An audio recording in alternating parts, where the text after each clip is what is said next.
여보세요? 박희준입니다.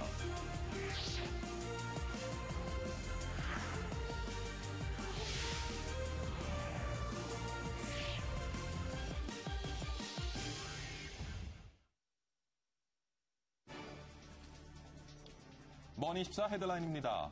뉴욕 증시는 오바마 대통령의 연설에 나스닥 지수와 S&P 500 지수는 소폭 상승한 반면 다우 지수는 소폭 하락하는 혼조 양상을 보였습니다.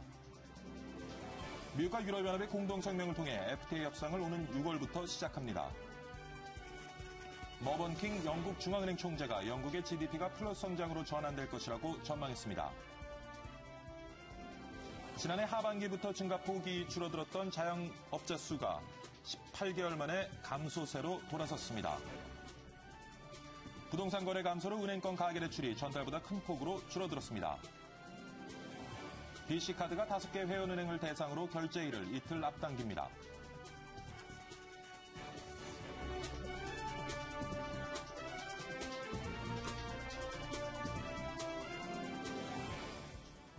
네, 박희준의 여보세요 2월 14일 목요일 2부 시작하도록 하겠습니다. 포근한 날씨가 이어지고 있죠. 모처럼 옷차림을 좀 가볍게 하고 외출을 해도 그리 나쁘지 않은 날씨인 것 같습니다. 혹한으로 춥다는 말을 입에 달고 사는 것이 바로 엊그제 같은데 어김없이 또 올해도 봄은 찾아오나 봅니다. 봄을 기다리는 마음으로 오늘도 활기찬 하루 시작하시고요. 출근 준비 잘 하시기 바랍니다.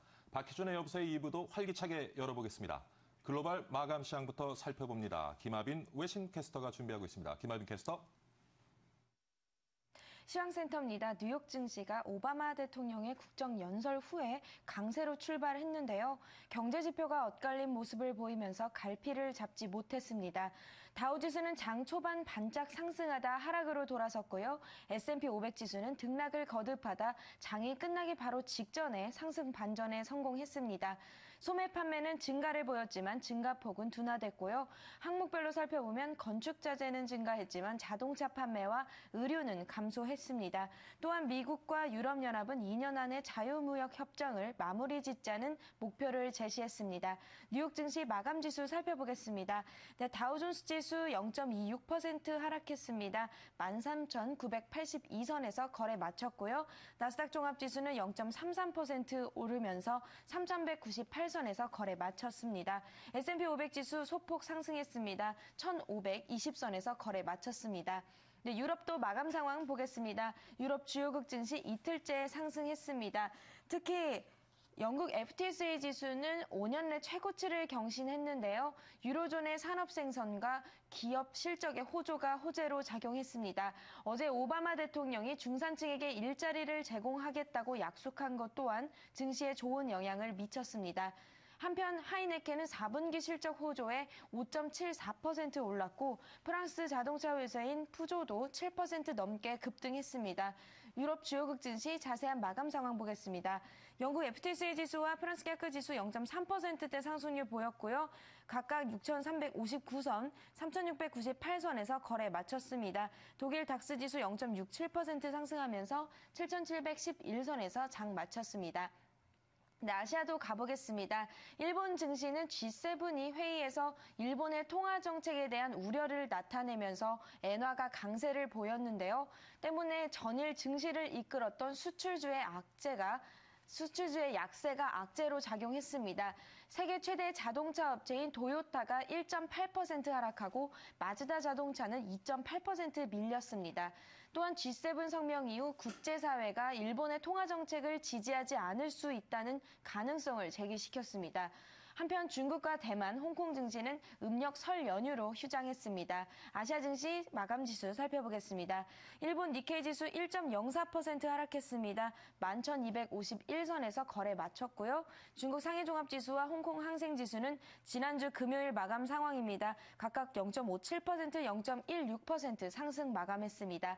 네, 환율도 보겠습니다. 어제 외환시장에서 원달러 환율 이틀째 하락세를 이어갔습니다. 4원 떨어졌고요. 1,086원 80전에 거래 마쳤습니다. 지금까지 시황센터였습니다. 네, 김하빈 캐스터 수고 많았습니다. 지수 중심으로 글로벌 마감 시장 살펴봤고요. 이번에는 머니국의 유재준 기자 전화 연결해서 관련 내용 자세히 한번 분석해 보도록 하겠습니다. 유재준 기자. 네, 머니국입니다. 뉴욕 증시가 현지 시간으로 13일 혼조세로 장을 마감했습니다. 이날 다우존스 지수는 전날보다 0.2% 하락한 13,982.37로 장을 마쳤습니다. S&P 500 지수도 0.06% 하락한 1,520.30의 장을 마감했고 나스닥 지수는 0.33% 오른 3,196.88로 거래를 마쳤습니다. 버락 오바마 미국 대통령이 국정연설에서 최저임금 인상 등 경제 활성화에 나서겠다고 강조한 것이 지수에 호재로 작용하는 듯했지만 부진한 미국 소매 판매 지표가 더 크게 영향을 미친 것으로 보입니다. 오바마 대통령은 국정연설을 통해 최저임금을 7.25달러에서 9달러로 인상하고 일자리 창출을 위해 건설 부문에 150억 달러를 투자할 것이라고 말했습니다. 이렇게 중상층에 중점을 둔 경제 활성화를 공언한 것이 호재로 작용한 것으로 보입니다. 하지만 전달에 대비해 미국의 1월 소매 판매가 부진한 것이 악재로 작용한 것으로 보입니다. 미국 사무부에 따르면 지난달 미국 소매 판매가 전달보다 0.1% 증가했습니다. 하지만 이는 전달 0.5%를 증가를 기록한 것보다 부진한 수치입니다. 특히 시장에서는 미국 소매 판매 가운데서도 자동차 판매 대수가 떨어진 것이 악영향을 미쳤다고 보고 있습니다. 한편 유럽 증시는 장중 발표된 유럽 경제 지표의 개선과 기업들의 실적 호조에 힘입어 이틀째 상승했습니다. 영국 푸시 지수는 전날보다 0.3% 상승한 6,359.11로 장을 마쳤습니다. 프랑스 카크지는 전날보다 0.32% 오른 3,698.53으로 거래를 마감했고 독일 닥스 지수는 0.67% 오른 7,711.89로 장을 마쳤습니다. 유럽 대표 지수인 스톡스도 0.32% 상승한 288로 거래를 마쳤습니다. 유로존의 상업 생산이 기대 이상으로 늘어나면서 경기가 호전되고 있는 모습입니다. 또 버락 오바마 미국 대통령이 국정연설에서 최저임금 인상과 재정적자 감축을 통해 경제 활성화에 나서겠다고 강조한 것이 지수에 영향을 미친 것으로 보입니다. 이상 글로벌 마감 시황이었습니다. 네, 다음 소식입니다. 미국과 유럽연합이 공동 성명을 발표하며 자유무역 협상을 시작한다고 밝혔습니다. 버락 오바마 미국 대통령과 조제 바뉴엘 바우주 EU 집행위원장 헤르만 반 롬페이 EU 정상회의 상임의장은 브뤼셀과 워싱턴에서 동시에 발표한 공동 성명을 통해 오는 6월 전까지 협상팀을 발표하겠다고 밝혔습니다. 이 성명은 이번 협상이 타결되면 오는 2027년까지 미국의 경제 성장률이 매년 0.4%, EU는 0.5%씩 추가 성장할 것으로 내다봤습니다. 또 세계 양대 시장이 하나로 통합되기 때문에 현재 세계무역기구 중심의 다자간 자유무역 구조가 무의미하게 됐습니다. 영국 중앙은행이 영국 경제가 회복세로 돌입했다고 평가했습니다. 머번킹 영국 중앙은행 총재는 분기 물가 상승률 보고서를 통해 국내 총생산이 플러스 성장으로 바뀔 것이라고 밝혔습니다. 이어 경제 회복 속도가 더디기 때문에 2015년까지는 경제 위기 이전으로 돌아갈 가능성은 낮다고 평가했습니다. 박근혜 정부 등장과 함께 중소기업 관련 이슈들이 다양하게 등장하고 있죠. 엠머니 대담 프로그램 경세재민 촉에 출연한 김경수 한국산업단지공단 이사장은 중소기업 입주규제 완화법을 만들자고 제안했습니다. 서한한 기자가 전합니다. 중소기업 입주 규제 완화법을 만들어야 한다. 엠머니 대담 프로그램 경세재민 촉에 출연한 김경수 한국산업단지공단 이사장은 중소기업의 애로사항들을 소개하며 이같이 제안했습니다. 중소기업을 위한 그 입주 규제 완화법을 만들면 됩니다. 중소기업이 필요하면은 그 부분에 관해서 예외를 인정해서. 김경수 이사장은 산업단지 입주 문제 등 규제로 어려움을 겪는 중소기업의 대표적 사례로 서울 구로구 수출단지를 꼽았습니다. 구로 수출단지 아시죠? 예, 잘 알죠. 이미 도시화가 됐습니다. 예. 여기에 산업단지라는 개념이 별로 이미지가 없지 않습니까? 그렇습니다. 그러나 여전히 산업단지에 관련된 법규가 적용이 되니까 예. 기업은 2, 3중의 규제를 받는 겁니다. 중소기업 애로사항을 해결해야 할 정부와 공기업이 갑의 입장에서만 생각한다는 쓴소리도 서슴지 않았습니다. 공기업은 가장 중요한 게 서비스인 것 같습니다. 네, 서비스. 그러니까 대부분의 공기업이 이런 경향이 있는 것 같습니다. 정부가 하는 일을 대신하기 때문에 정부가 하는 규제를 열심히 하려고 하는 경향이 있어요. 그래서 자기도 갑이 되는 거예요. 각종 규제와 대기업의 인력 빼가기로 중소기업들이 자신감을 상실했다고 지적한 김경수 이사장의 솔직한 토크는 오늘 오후 5시 30분 대담 프로그램 경제재민 톡에서 확인할 수 있습니다. M머니 서한안입니다. 네, 경기 침체로 자영업자 수가 18개월 만에 줄어들었습니다. 통계청의 고용 동향을 보면 지난달 자영업자는 545만 2천 명으로 지난해 1월보다 2만 1,000명 줄어들었습니다. 지난해 10월부터 증가폭이 줄어들었던 자영업자 수는 결국 지난달 감소세로 돌아섰습니다. 공명통계청 고용통계과장은 지난해 하반기부터 도소매업, 음식, 숙박업 등 경기 변동에 민감한 업종을 중심으로 자영업자가 줄어들었기 때문이라고 설명했습니다. 정부의 세제 혜택 종료로 부동산 거래가 줄어들면서 은행권 가계대출이 넉 달 만에 감소세로 전환했습니다. 한국은행이 발표한 2013년 1월 중 금융시장 동향을 보면 은행의 가계대출 잔액은 463조 1천억 원으로 전달보다 3조 5천억 원 감소했습니다.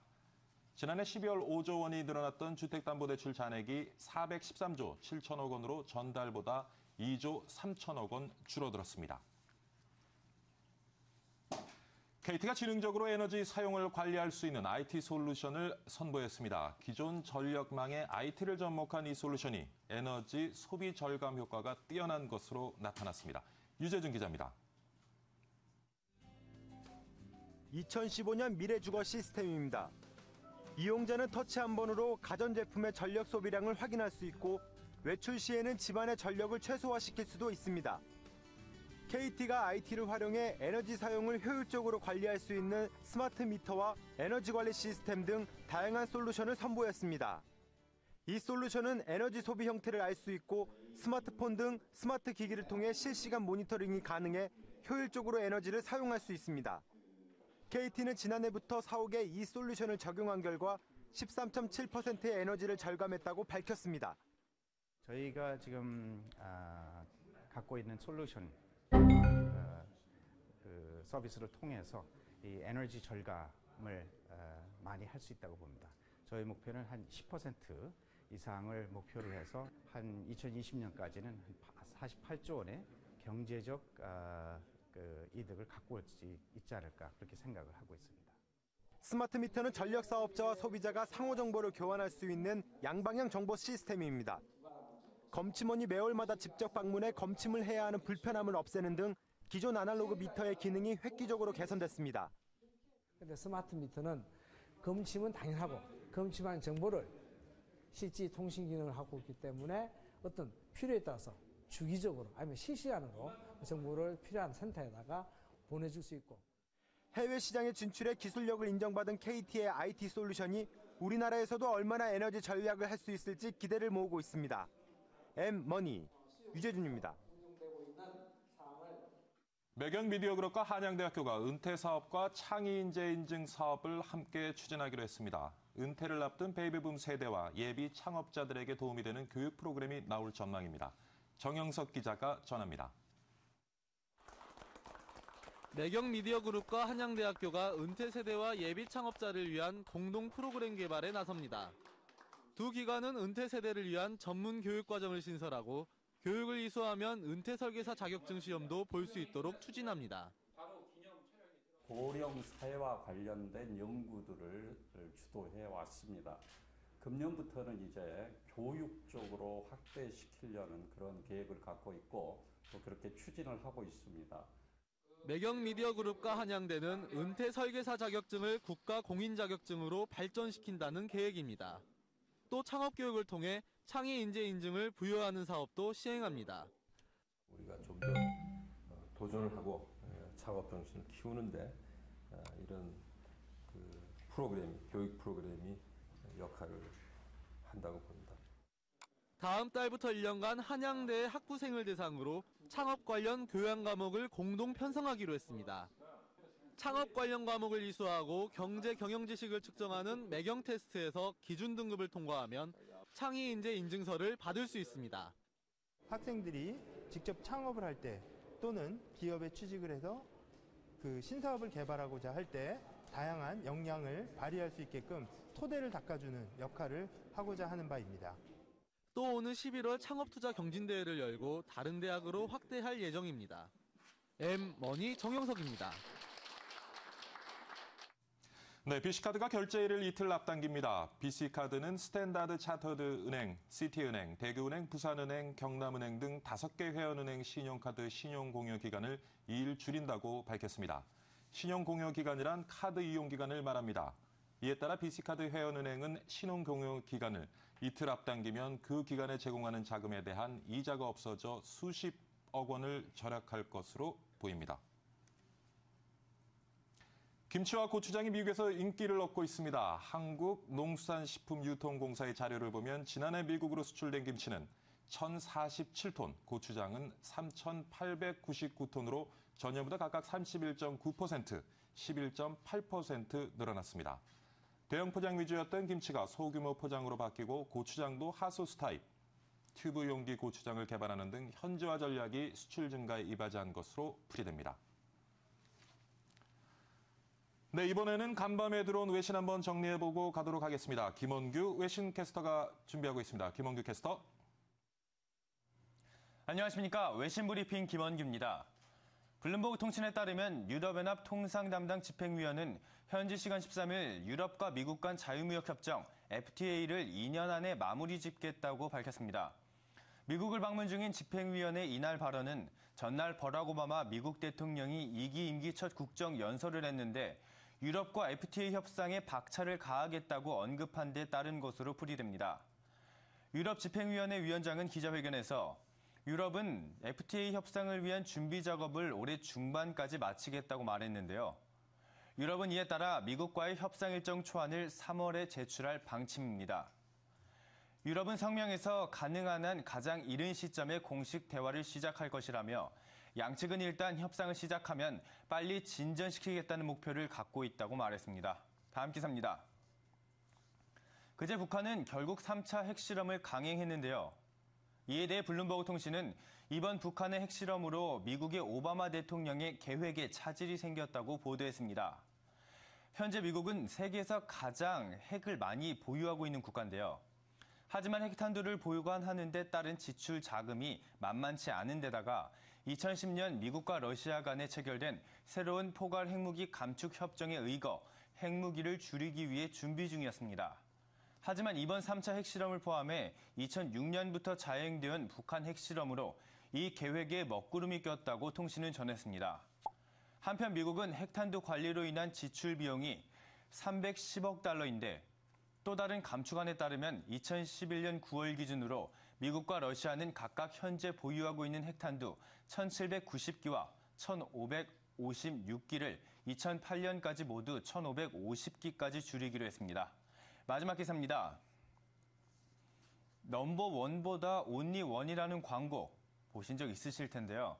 현재 삼성과 애플의 태블릿 PC 산업 양강 체제에서 구글은 다른 경로를 통해 수익을 창출을 꾀하고 있습니다. 구글은 올해 태블릿 PC가 아닌 태블릿 PC를 통한 검색 광고로 무려 50억 달러의 매출을 올릴 수 있을 것이라고 월스트리트 저널이 보도했는데요. 먼저 구글이 태블릿 PC 등 모바일을 통한 검색 광고 단가를 인상할 것이라고 업계에서는 예측하고 있습니다. 이와 관련해 구글은 최근 광고주들이 PC 이용자들을 위해 광고를 만들었더라도 태블릿 PC를 통해 광고가 게재되면 그에 상응하는 광고비를 지급하도록 광고 체제를 바꿨습니다. 구글은 이에 대해 PC와 태블릿 간의 경계가 모호하고 이들의 광고 실적도 거의 같아지고 있기 때문이라고 설명했는데요. 특히 올 들어 태블릿 PC 이용자들이 증가하면서 미국 내 전체 구글 검색 광고의 20%가 태블릿 PC를 이용할 것으로 예상됩니다. 이는 지난해 10.7%보다 크게 증가한 것입니다. 지금까지 외신 브리핑이었습니다.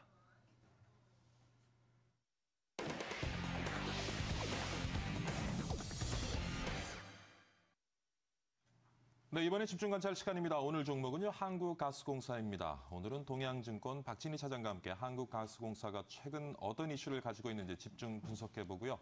앞으로의 전망과 투자 전략까지도 한번 살펴보도록 하겠습니다. 안녕하십니까, 차장님. 네, 안녕하세요. 네, 한국가스공사 최근 어떤 이슈 가지고 있는지 좀 살펴봐 주시죠. 네, 가스공사 이전에도 한번 분석해드린 종목이었었는데요. 최근에 가스공사가 가지고 있는 이슈라고 한다면 가장 큰 것이라면 이제 실적 부분에 대한 이런 부분 되겠습니다. 그래서 기존에 이제 미수금으로 남아있던 그런 부분들이 뭐 실적에 반영되는 부분, 혹시 한간에서는 이런 소문이 있었죠. 이제 미수금 손실 처리랑 관련해서 이런 부분들이 좀 불확실성으로 계속적으로 좀 작용이 되면서 지금 실적 발표를 빨리 하지 않고 늦게 하는데 그것 때문이 아닌가라는 좀 의혹을 많이 사면서 최근에 주가가 많이 하락을 했습니다. 그래서 그런 상태였었는데 뭐 최근에 보면은 여러 가지 뭐 계약들도 좀 많이 나오고 있고요. GS EPS랑도 뭐 20년간 천연가스 뭐 매매 계약을 체결하는 등 여러 가지 공급 얘기들도 많이 나오고 있습니다. 특히 오바마 대통령의 연두교서가 내용 보면은 이제 뭐 그런 천연가스 개발이라든지 이런 부분들에 대한 얘기들도 있고 셰일가스에 대한 얘기들 이런 부분들로 인해서 약간 기대감이 작용을 하면서 주가가 일정 부분 조금 반등하는 모습도 보여주고 있는데요. 워낙 내수주로서 작년에 계속적으로 많이 상승을 했기 때문에 그런 상승 피로감이 계속대로 누적되면서 주가가 최근에 좀 많이 하락한 것 같습니다. 네, 그렇군요. 최근 시장에서 수급 상황은 좀 어떻습니까? 네, 수급도 그동안 외국인과 기관은 계속적으로 좀 매도를 했었는데요. 예. 최근 들어서 한 이틀 정도는 매도세를 멈추고 매수로 다시 전환하는 모습을 보여줬습니다. 뭐 가격적인 메리트가 반영이 됐을 거라는 생각을 하고 있고요. 뭐 전체적으로 본다면 기술적으로도 워낙 단기 낙폭이 큰 상태였었기 때문에 매수가 일단 들어왔다라고 보시면 될 것 같습니다. 네. 자, 그렇다면 우리 투자자들 어떤 전략으로 좀 대응을 해야 될지요?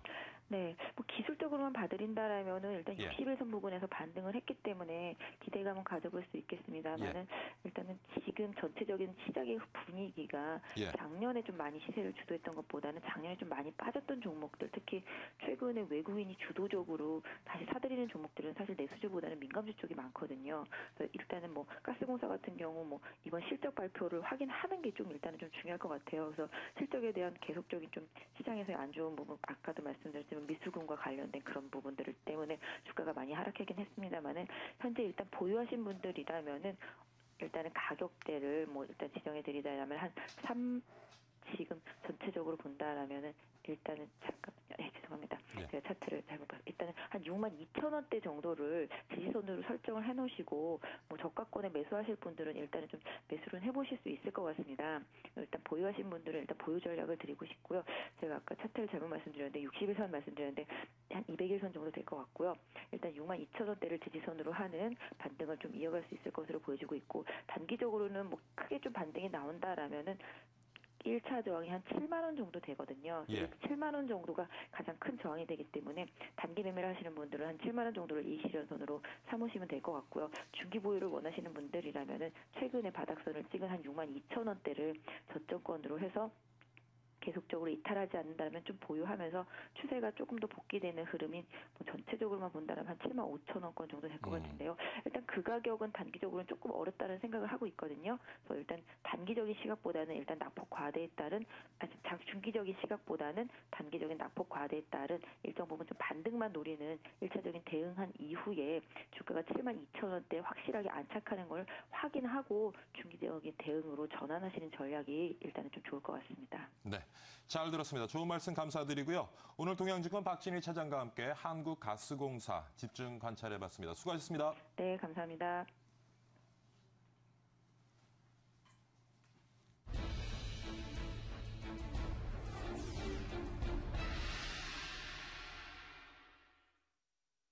자, G20 회의를 앞두고 보인 G7의 경제 관료들이 국제 외환 시장을 안정시키자는 의도로 성명까지 발표했는데 오히려 이것이 시장에 지금 혼란만 주고 있는 것 같습니다. 환율 전쟁이 오히려 새로운 국면으로 접어들고 있다는 분석인데 우리 경제도 이러한 환율 전쟁으로 인해 만만치 않게 흔들리고 있는 듯합니다. 이 내용 오늘 집중 분석해 보도록 하겠습니다. 스튜디오에는 머니국의 정영석 기자와 그다음에 데우스협회의 김한수 대표 나와 계십니다. 안녕하십니까? 네, 안녕하세요. 네. 자, 지난 12일 G7 재무장관들이 한자리에 모여서 회의를 했는데 이날 발표 결과를 두고 좀 해석이 분분합니다. 어떻습니까? 네, 일단 한국 시간으로 12일이었죠. 일본을 비롯한 주요 7개국이 이른바 G7이 외환시장 개입 자제를 담은 공동성명을 발표했습니다.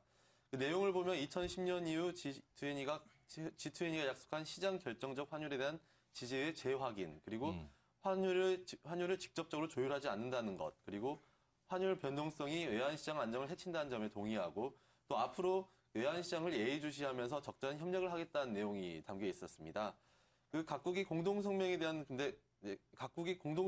해석을 달리하면서 그 엔화값이 하루 사이 급등락을 거둔 게 나타났습니다. 그렇군요. 지금 뭐 G7 재무장관들이 회의 결과를 발표했는 그 내용을 좀 살펴봤는데 어떻게 지금 다른 각도에서 해석을 하고 있는지요? 그러니까 일본이 가장 두드러졌는데요. 예, 예. 그 일본은 아베 정권이 주도한 그 엔화 약세 전략이 그 환율 정책이 아니라 그 디플레이션에 대한 해결책이 하나라는 점을 예. 이번 G7 공동 성명에서 인정받은 것으로 해석했습니다. 예. 그 아소다로 부총리는 성명이 나온 직후 가진 기자회견에서 일본의 정책이 디플레이션 불황 대책이며 환율에 사용하지 않는다는 것이 각국에서 정식으로 인정됐다고 말했습니다. 예. 이 말은 그 일본 정부가 이후에도 적극적인 양적 완화 등을 지속해 나갈 수 있는 그렇게 토대를 마련한 것으로 해석했다라고 보이는데요. 그 G7은 인위적인 환율 조정을 반대하는 만큼 일본의 이런 해석은 공동 성명과 다른 것으로 보입니다. 그렇군요. 예. 네, 실제 성명이 나올 때만 해도 예, 엔화값은 소폭 약세를 보였었는데요. 아소 부총리 발언 이후 강세를 보였고 또 블룸버그에서 G7 관계자의 말을 인용해 그 일본이 잘못 해석했다고 해명하자 엔화값은 또다시 강세를 보였습니다. G7 관계자는 성명이 사실상 과다한 엔저를 지적한 것이라면서 G20 회동에서 일본 환율이 집중적으로 논의될 것이라고 강조했습니다. 그 발언 직후 엔화값은 달러당 93.5엔까지 올라섰고 그런 롤러코스터 장세가 연출됐었는데요. 엔화값은 결국 성명이 발표된 날 그 뉴욕 외환시장에서 장중 94.40엔대까지 떨어지면서 그 33개월 내 최저 수준을 기록하기도 했습니다. 근데 지금 뭐 내용을 살펴봤습니다만은 G7 재무장관 회의의 결과가 이제 발표가 되면서 사실 일본과 여타 국가들이 좀 해석을 좀 달리하는 것 같습니다. 그러다 보니까 좀 외환시장에서의 혼란이 좀 초래되고 있는 것 같고요. 어떻게 보시는지요? 그 해석에 대한 이제 차이 같은 것은 제 소견으로는 어떤 그 뭐 정치적인 입장에 지나지 않고요. 그 뭐 유럽 쪽에 뭐 G7 국가들은 이제 미국을 제외하면은 사실은 그 일본의 그 어떻게 보면 인위적인 그 yen 약세에 대해서 불만이 없을 수 없죠. 특히 뭐 한국이든 브라질이든 뭐 이런 국가들, 특히 유럽 국가들 위주로. 그래서 뭐 그런 해석 운운하는 것은 이제 정치적인 입장이고 일본 입장에서 볼 때는 그 지금 현재 엔화 약세 기조를 이제 시작 단계에 저는 들어갔다고 보여지는 거고요. 이 기조는 쭉 계속 유지가 될 걸로 봅니다. 최소한 한 2년 이상 유지가 될 걸로 봅니다. 2007년도부터 그 엔고가 시작이 됐는데요. 엔고가 시작이 되면서 일본의 그 무역 수지 적자라든가 뭐 여러 가지 그 경기 침체의 가속화라든가 많은 부분들이 생겨났습니다. 그래서 지금 아베 정부가 그것을 우경화 바람 정치적인 그 경향을 업고 지금 그 시동을 걸었는데 성공하고 있는 거죠. 아베 정부 입장에서 놓고 볼 때는 지금 지지율이 70%까지 올라가고 있는 거고요. 주가도 많이 올라가고 있고 그래서 이것을 포기하지 않을 겁니다. 그렇군요. 지금 뭐 이제 일본의 입장은 디플레이션을 해소하기 위한 통화 정책의 일환일 뿐이다라는 이제 의견을 계속 피력을 하고 있는데 아무래도 이제 뭐 외환 시장의 개입으로 볼 수 있을 것 같고요. 그러다 보면 다른 국가들 특히 이제 신흥국 시장에는 조금 좋지 않은 부정적인 영향을 미칠 것 같은데 어떻습니까? 네, 이렇게 선진국의 외환시장 개입으로 그 남미 시장을 중심으로 그 중진국들 불만이 커지고 있는 것 같습니다. 특히 그 남미 국가들의 통화들이 빠른 속도로 절상되고 있기 때문인데요. 지난해 멕시코, 칠레, 콜롬비아, 그 페루의 통화는 10%가량 그 절상됐습니다. 속도가 빠르군요. 때문에 이들 국가의 수출업자들은 격렬히 그 항의하면서 자국의 정치인들에게 조속한 해결책을 촉구하고 있고 이 때문에 남미 국가들의 그 재무장관들이 우려를 표명했었습니다. 그 지난주 펠리페 그 칠레 재무장관은 양적 완화를 바탕으로 글로벌 통화 절하 정책이 치열해지는 것은 그 새로운 형태의 무역 보호주의라고 우려를 표명했고 또 아구스틴 카르스텐스 그 멕시코 중앙은행 총재도 거대한 국경 간 자본 유출입은 경제의 퍼펙트 스톰을 불러올 수 있다며 그 중앙은행에서 비롯된 지나친 유동성 완화로 그 자산 가격 거품 현상이 다시 나타나고 있다고 말했습니다. 그렇군요. 자, 지금 뭐 이제 특히 이제 남미 국가들이 지금 이제 선진국의 양적 완화 정책에 대해서 굉장히 반기를 들고 이제 의견을 같이 하는 것 같습니다. 이번에 이제 G20 재무장관 회의에서도 아마 이 문제가 주요 이슈로 부각이 될 것 같고요. 어떻게 보시는지요?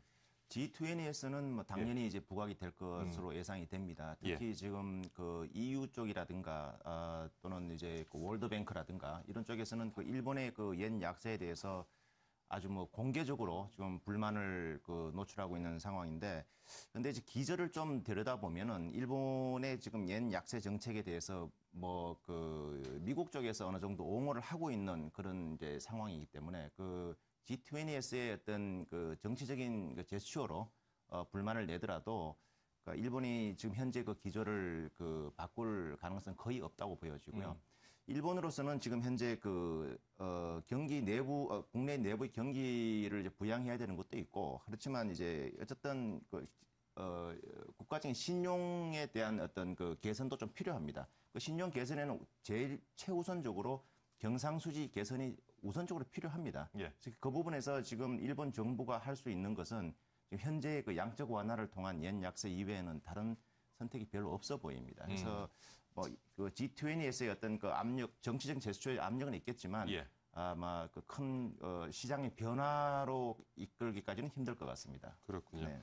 자, 이제 G20 재무장관 회의가 열릴 텐데, 물론 이제 화폐 전쟁이라는 것을 두고 신흥국과 선진국 간의 어떤 대립 양상을 보일 것 같습니다. 전망 좀 해주시죠. 예, 앞서 말씀하셨지만 크게 새로운 정책이 나올 것 같지는 않습니다. 예. 이렇게 전문가들의 발언을 보면 마켓 칼럼니스트 니콜라스 헤이스팅스는 G20의 G20는 글로벌 환율 전쟁을 오히려 심화시키는 결과를 초래할 것이라면서 예. 각국의 상반된 입장을 부각시키는 한편 시장 불안감을 더욱 악화시킬 거라고 경고했습니다. 또 이어 G7과 달리 G20는 이해관계가 크게 엇갈리는 선진국과 또 이머징 마켓이 모인 대규모 집단인 만큼 특정 사안에 대해서 일치된 결론을 내리기가 어려운 구조라고 설명했고요. 위기 이후 자국 보호주의가 크게 부각됐기 때문에 그 한계가 뚜렷하게 드러날 것이라고 설명했습니다. 그렇군요. 자, G7 재무장관 회의에서는 사실은 발표 내용은 원론적인 내용이었고요. 네. 물론 이제 세계 각국들이 해석을 달리합니다만은 더 우리가 지금 눈여겨봐야 될 것이 사실 미국이 네. 일본의 양적 완화 정책에 대해서 공식적인 지지 입장을 밝혔던 그렇습니다. 것인데 예. 그 네. 부분 좀 살펴봐 주시죠.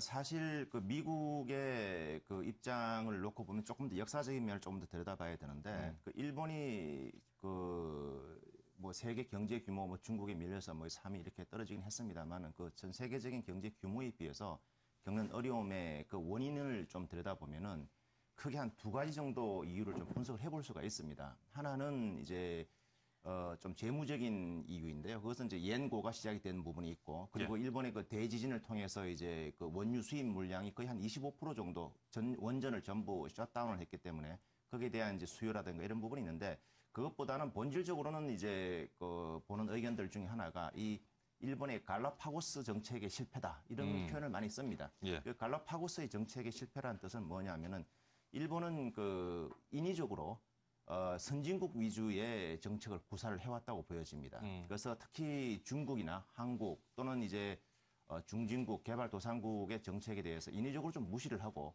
예. 선진국 위주의 정책을 써왔는데 그 선진국이라고 하면은 그게 결국 미국입니다. 그래서 미국 위주의 정책을 써왔는데 그것이 이제 거의 대륙에서 떨어져 있는 갈라파고스 섬처럼 자기들만의 어떤 정책 이런 이제 의미로 이제 쓰여지는 거죠. 갈라파고스라는 것이 다윈이 진화론을 발견한 섬 아닙니까? 예, 예. 그래서 그런 정책이 실패했다 이런 이제 반성이 있습니다. 하지만 그런 기조를 지금 바꾸기는 좀 힘들 것 같고요. 미국 입장에서 놓고 볼 때는 일본이 인위적으로라도 경기 부양을 좀 해서 어떻게 이제 경상수지가 좀 개선이 되고 경기 부양이 되고 구매력이 좀 늘어나고 이런 것들이 미국에 대한 경제적인 면에서도 좀 도움이 되겠지만 현재 지금 동아시아 지역이 정치적인 문제와도 연관이 좀 있을 수 있습니다. 중국 위주의 지금 이제 경제력 집중이 미국 입장에서 볼 때는 상당히 좀 부담스러운 면이 좀 있고요. 예. 그래서 좀 점증하는 이제 동아시아 정치적 위기 국면에서 볼 때도 미국으로서는 일본을 지지하지 않을 수 없을 것 같습니다. 네. 좀 각 국가에서도 경제를 살펴보면은 양극화 문제가 굉장히 심화되고 있습니다만 글로벌 경제에 있어서도 이렇게 선진국들이 자국의 이익만을 위해서 정책을 만들어가다 보면 양극화 현상 심해질 것 같고요. 네. 그렇다면은 지금 우리 글로벌 경제를 움직이고 있는 자본주의 틀 자체가 장기적으로 봤을 때는 좀 흔들릴 수도 있지 않을까 하는 우려가 있는 것 같습니다. 물론 이제 그런 우려는 충분히 예상이 되고요. 그런데 이제 외환 시장에 대해서 이제 특정 국가가 개입을 통해서 인위적으로 환율을 조작까지는 아니어도 개입을 한다든가 하는 부분은 지금 처음 있는 일은 아니고요. 역사적으로 이제 변동 환율제가 실시되고 나서부터는 정기적으로 일어날 수 있는 일입니다. 그래서 특히 제일 우려되는 것이 우리나라가 이제 그럼 어느 정도의 yen 약세에 대한 영향을 우리나라가 어느 정도 받느냐 하는 부분은 이제 좀 이슈가 될 수 있는데 그 부분에 대해서도 그 일부 의견들은 저를 포함해서 크게 우려할 부분은 아니지 않느냐 이런 의견들이 있습니다. 오늘 그 조간 신문을 보니까요. 일본 동포 투자자 코리아 엑소더스 조짐 네. 이런 제목의 기사가 실렸습니다. 네네. 어떤 내용인지 좀 살펴보시죠. 그 내용은 그 일본 정부가 예. 그 이제 일본 국민들을 대상으로 해서 해외 재산에 대해서 이제 그 신고를 해라 이런 내용입니다. 그 규모는 뭐 그 5천만 엔 이상, 그 우리 원화 지금 현재 원화 환율 하면 한 6억 정도 이상 해외 자산을 가진 사람은 세무서에 전부 예. 신고를 해서 이제 과세를 하겠다 뭐 이런 취지인데 예. 그 이제 국내에서도 이제 일본 개인들이나 기업들의 이제 재산들이 많이 있는 부분이 이제 그 일본 세무 당국에 이제 노출되고 뭐 이런 부분이 있겠죠. 예. 내년부터 시행되는 걸 제가 알고 있는데 그 부분을 예상을 해서 이제 국내에서 그 일본계 그 투자 자금이 빠져나간다는 이제 그 의견인 것 같습니다. 예. 근데 제가 보기에는 그 뭐 5천만 엔이면 한 6억 정도 되는 거거든요. 예. 6억 이상, 6억 미만에 그러면 이 이야기는 6억 미만의 어떤 그 자산이 전부 다 그 노출되는 의미인데 그 외화 자산이 일본계 자본이 빠져나가는 어떤 것과는 크게 상관관계 높지 않을 것 같고요. 그렇군요. 일본에서 일본 자본이 한국의 채권이나 주식에 빠져나가는 것은 예. 그런 제도보다는 전체적으로 일본 경기가 좀 살아나는 기조가 보이고 있기 때문에 예. 그 좀 더 수익률이 높은 일본으로 회귀하는 그런 영향으로 봐야 될 것 같습니다. 그렇군요. 뭐 국내 어떤 증시나 시장에는 뭐 큰 영향은 큰 영향은 없겠죠? 없을 걸로 보여지고요. 예. 규모가 그리 크지 않을 것 같고요. 지금 이제 보통 이제 특정 정부가 어떤 그 정책을 구사를 하면은 예. 한머니 위주로 빨리 좀 움직이는 편이 있습니다. 그렇죠. 예. 돈이란 것이 뭐 전부 다 빠지는 건 아니고요. 예. 그 한머니는 어떤 핑계가 생기면 빨리 움직이는 편이거든요. 지금 빠져나가는 것들이 한머니성이라고 보여지고 이 한머니성은 또 금방 또 들어올 수도 있습니다. 예. 제도가 바뀌면은. 그래서 크게 우려할 사항은 아니라고 보여집니다. 네. 오늘 최근에 와서요, 선진국가, 그다음에 신흥국 간의 대립 양상을 보이는 화폐 전쟁, 이 가지고 있는 여러 가지 문제점 그리고 대처 방안에 대해서 데우스F의 김한수 대표와 얘기 나눠봤습니다. 오늘 수고 많으셨습니다. 네, 감사합니다. 감사합니다. 네. 대한민국 최고의 명품 경제 프로그램 생방송 박기준의 여보세요.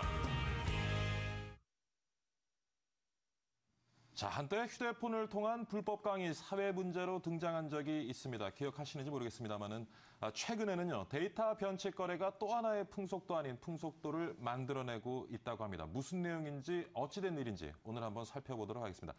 연세대학교 정보대학원의 이종우 교수 스튜디오에 나와 계십니다. 안녕하십니까? 안녕하십니까? 예. 자, LT 신종 변칙 거래 뭐 어떤 내용인지 좀 구체적으로 좀 살펴봐 주시죠. 지난 2월 1일부터 통신사 중에 한 사가 지금까지 작년에도 사실 잠깐 문제가 됐었는데요. 예. 소비자들이 쓰는 데이터들의 잉여 예. 문제, 남는 데이터들을 어떻게 소비자들의 불만과 기대 심리를 충족시킬 건가 해서 2월 1일부터 남는 데이터 양을 선물할 수 있는 서비스를 시작을 했습니다. 거래는 아니고 선물이요. 통신사 입장에서는 같은 통신사에 가입한 사용자끼리 예. 선물을 해줄 수 있는 걸로 시작이 돼 있고요. 매월 2회 주는 사람도 2번, 받는 사람도 2번, 그리고 양도 2GB까지 제한돼 있는 서비스를 시작을 했는데 이것들이 온라인 게임 아이템처럼 실제적으로 사용자들 사이에서 돈을 받고 거래가 되는 인터넷 사이트에서 거래가 되는 것에 대한 얘기라고 보여집니다. 그러니까 쓰고 남은 데이터를 더 필요로 하는 사람에게 선물할 수 있는 그런 취지에서 마련됐는데 실제적으로는 이게 거래가 일어나고 있다는 얘기죠. 그렇죠. 그래서 시장 가격이 지금 1GB에 2,500원 정도로 형성이 된 걸로 보이고 있습니다. 그러면은 그런 데이터들이 온라인 사이트에서 거래가 됨으로써 발생할 수 있는 피해 어떤 것들이 있습니까? 아직까지는 우려 상황이죠. 왜냐하면 아직 이제 2주일 정도밖에 안 됐으니까 피해 사례가 보고된 것은 없으나 이전에 온라인 게임 아이템이나 중독에 관한 우려들 때문에 말로는 이런 것들이죠. 데이터 셔틀처럼 청소년들 간에 데이터 거래하면서 강압적으로 내놔라 하는 게 생기지 않을까. 그다음에 또 스마트폰 중독 걸린 것들에 대해서 셧다운이나 여러 가지 논의가 되고 있음에도 불구하고 학생들이나 청소년들 사이에서 이제 강압적인 거래 같은 것들로 중독이 좀 더 강화되는 현상이 나타나면 문제가 되지 않겠나. 아직은 우려만 있는 상황입니다. 지금 SK텔레콤이 사실 지금 데이터 주고받기를 실행하고 있는 것 같은데 약관을 살펴보면 이 서비스는 상업적인 목적으로 이용할 수 없다고 명시는 해놓고 있습니다. 근데 사실 데이터를 주고받고 실제적으로 거래를 하는 분들의 얘기를 들어보면 내가 산 데이터를 내가 남아서 또 팔고 내가 필요해서 그걸 사는데 무슨 문제가 있냐. 이렇게 뭐 우려의 목소리는 또 다른 목소리를 내고 있는데 그 부분에 대해서는 어떻게 보시는지요? 맞습니다. 법적으로 책임을 벗어나기 위해서 통신사 입장에서는 상업적인 거래는 못하도록 자기네들 약관에 명시를 하고 있는데 사는 사람들 입장에서는 그거 내가 산 데이터인데 거래를 어떻게 할 수 있는가. 근본적인 문제는 요금 제도가 지금 우리나라 요금 제도가 한도제로 돼 있어서 시장이 좀 왜곡돼 있는 형태로 돼 있습니다. 그래서 근본적으로 보면 아예 완전한 데이터 종량제라면 이런 문제가 안 생길 것이고 또 3세대 이동통신에서처럼 무제한 데이터라고 그러면 역시 이런 현상은 안 나타날 텐데 그 중간 가운데서 시장이 왜곡돼 있기 때문에 나타나는 현상으로 보입니다. 자, 사실 우리 시장에서 물론 데이터뿐만이 아니라요. 뭐 단말기 가격이라든가 늘 문제가 되고 있는 단말기에 대한 보조금 문제 이런 것이 사실은 보면은 그 이동통신 서비스 요금 체계에 문제가 있기 때문이다라는 얘기가 많은데 왜 종량제로 못 가는 이유는 어디 있다고 보십니까?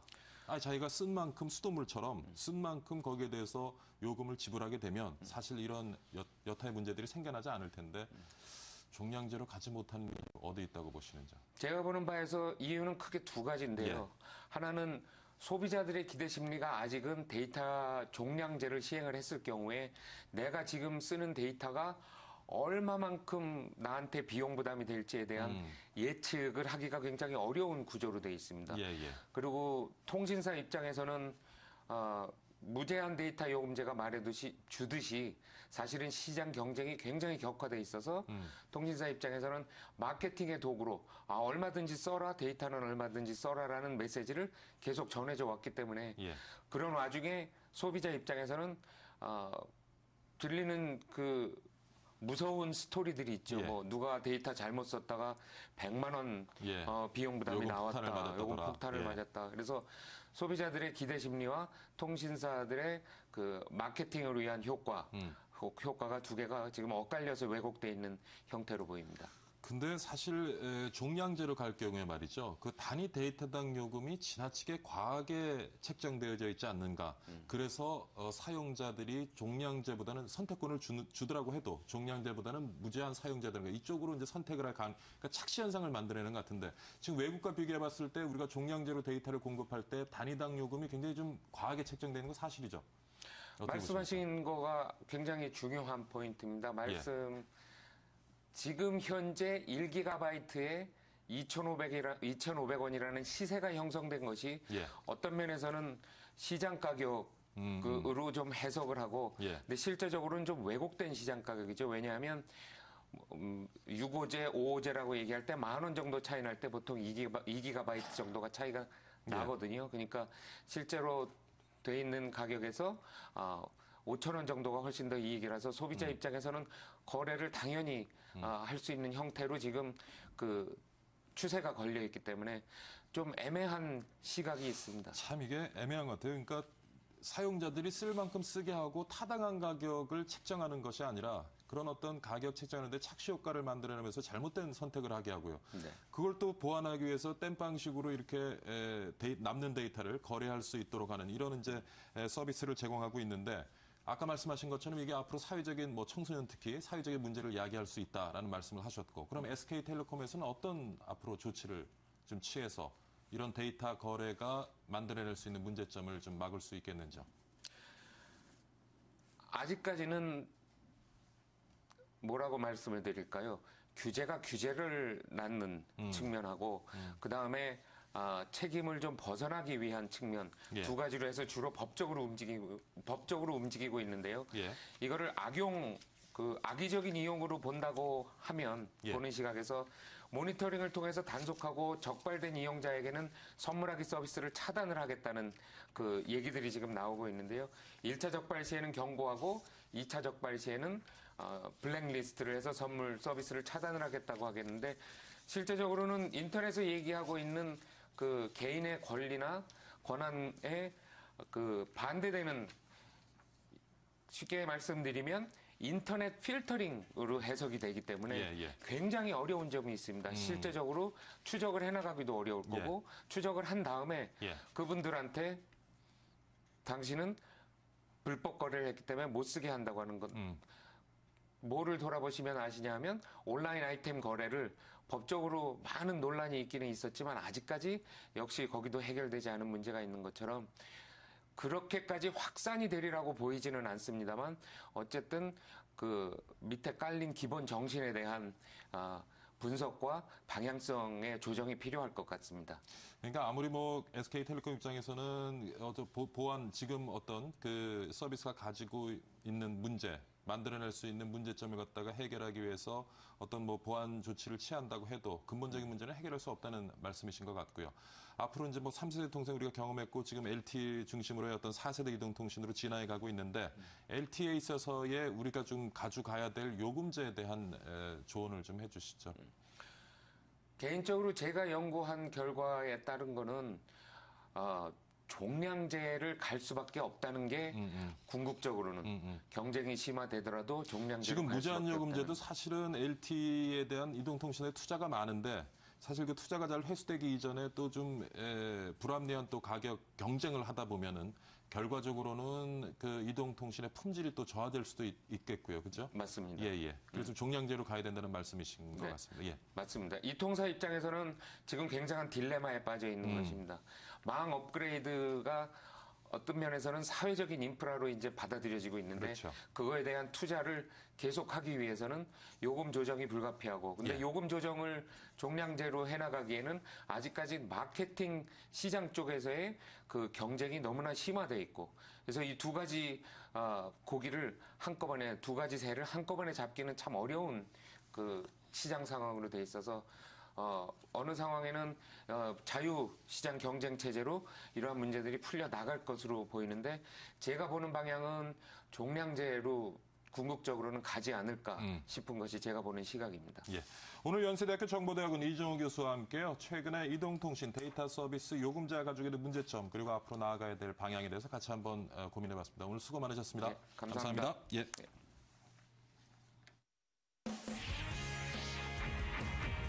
대한민국 최고의 명품 경제 프로그램 생방송 박희준의 여보세요. 네, 이번에는 창업 컨설팅 시간입니다. 오늘 함께 알아볼 창업 아이템은요. 아침부터 맥주 얘기해야 되겠습니다. 맥주 전문점입니다. 시원한 맥주 좋아하시는 분들 많으시죠? 오늘도 변함없이 남서울대학교 전하선 교수 스튜디오에 모셨습니다. 안녕하십니까? 네, 안녕하세요. 예. 오늘 소개해 주실 곳이 맥주 전문점. 네. 어떤 곳입니까? 맥주 전문점은 뭐 지금 시장 규모로 보더라도 뭐 거의 맥주 전문점 자체로만 한 2조에서 3조 사이. 맥주 소비량이 어떻게 계속 늘어나고 있나요? 예, 맥주 소비량도 꾸준히 늘어나고 있습니다. 그런데 실제 맥주 전문점 같은 경우는 그 안주류에 따라서 많이 분류가 됩니다. 그래서 뭐 치킨 안주류가 제일 많고요.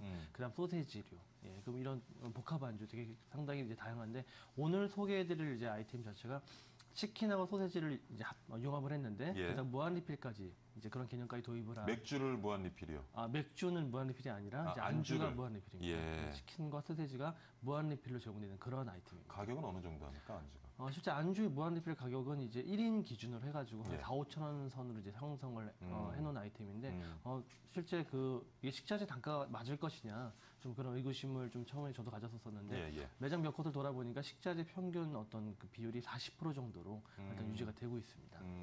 그러니까 외국 가서 보면 이렇게 간단한 바 같은 거 차려놓고 해피아워 해놓고 1인당 뭐 뷔페식으로 해서 안주를 가져다 먹으면서 맥주를 먹는 그런 어떤 근데 여기 비즈니스 모델입니다. 약간 이제 다릅니다. 그러니까 이제 셀프 서비스로 안주를 가져다 먹는 것이 아니라 그 서빙을 해줍니다. 서빙을 해주는 모델인데 예. 치킨이나 소세지 자체를 이제 무한 이제 제공을 해준다라는 아이템으로 보면 상당히 참신하죠. 근데 이게 또 사람이 또 많이 먹을 수가 없거든요. 그러니까 소비자의 어떤 심리도 자극을 하면서 나름대로 매장의 식자재 단가도 유지하는 괜찮은 아이디어인 것 같습니다. 그렇군요.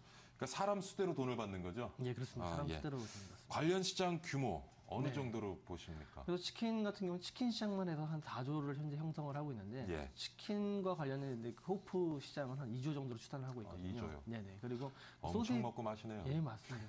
그리고 소세지 관련 시장도 실제 소세지 관련 시장은 대부분 호프와 연관되어 있는 시장인데 이 시장만도 한 1조 원을 이제 또 대략 추정하고 있습니다. 그래서 이런 걸로 볼 때는 시장 규모는 상당히 크고 또 무한리필 아이템이 또 불경기에 맞다 보니까 좀 유망한 그 아이템이라 보고 있습니다. 그리고 요즘 음주 문화도 좀 이렇게 독한 술보다는 좀 이렇게 약한 술로 많이 가는 것 같아요. 그러면 아무 뭐 좋은 시장이 앞으로 성장해 날 것 같은데, 자 직접 다녀오신 매장 소개 좀 해주시죠. 네네. 이 매장도 원래 이 매장 점주분이 오랫동안 그 관련된 외식 사업을 해오신 분입니다.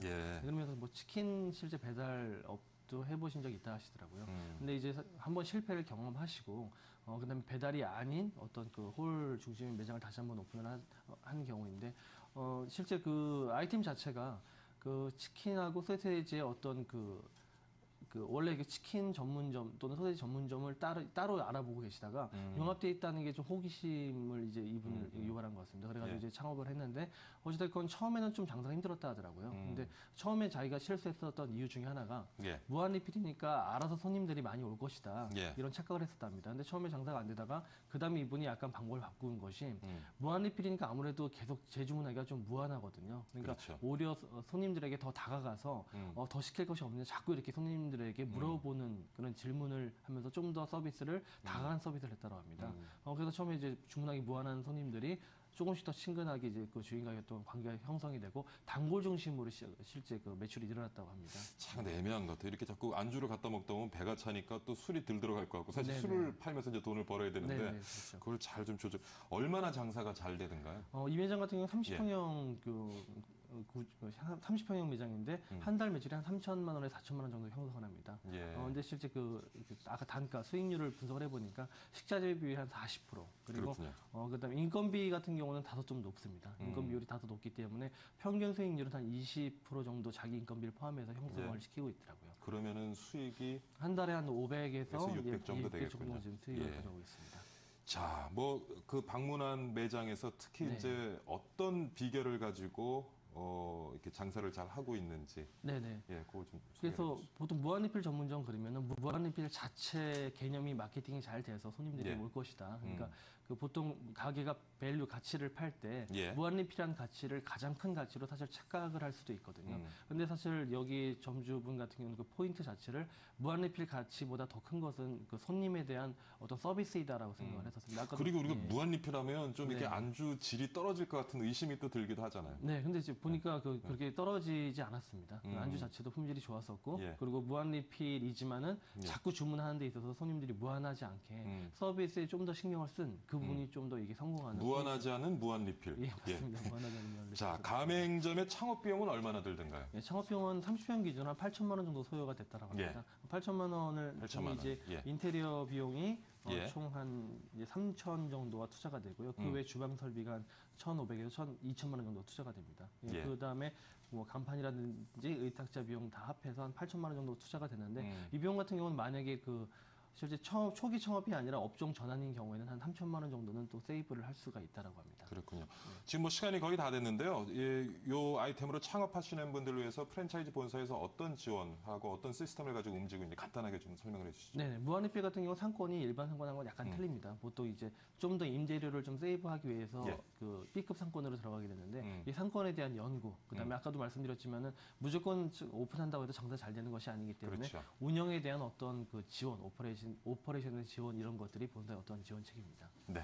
자, 오늘 남서울대학교 전하성 교수와 함께 무한리필 맥주 프랜차이즈 가맹점 창업에 대해서 오늘 같이 한번 얘기 나눠봤습니다. 오늘 수고 많으셨습니다. 감사합니다. 감사합니다. 네, 박희준의 여보세요. 오늘 준비한 내용은 여기까지입니다. 겨울이 끝자락을 보이고 있죠. 날씨가 포근해지니 언제 그래내는 듯이 봄을 떠올리게 하는 것 같습니다. 밤이 지나면 새벽이 오고요. 겨울이 지나면 봄이 옵니다. 고민과 갈등에 빠져 있는 분들 계시다면 봄을 기다리는 설레임으로 이것도 다 지나가리라 하면서 좀 당당히 맞서시기 바랍니다. 오늘 건강한 하루 되시고요. 내일 다시 건강한 모습으로 찾아뵙겠습니다. 시청해주신 여러분 정말 감사드립니다.